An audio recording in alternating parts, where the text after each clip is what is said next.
ini adalah situasi ini ya, wanginya sangat kencang sekali.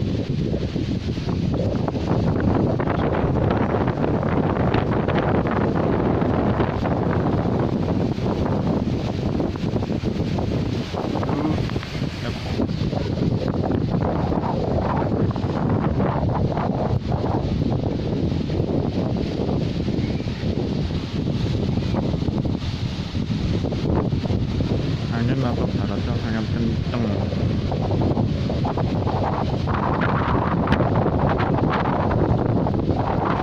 Jadi pada tanggal 9 Desember 2020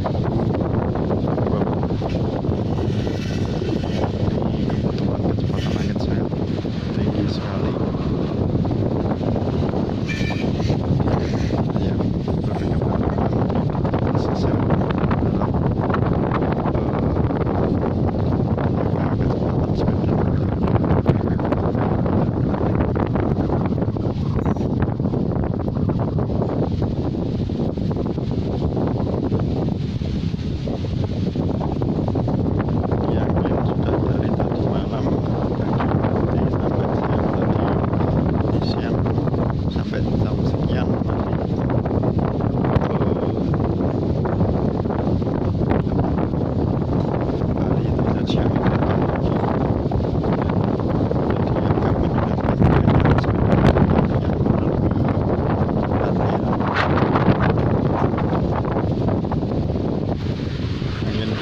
harap nyetir sepeda motornya juga jangan cepat-cepat, khawatirnya kontak atau terjatuh gitu.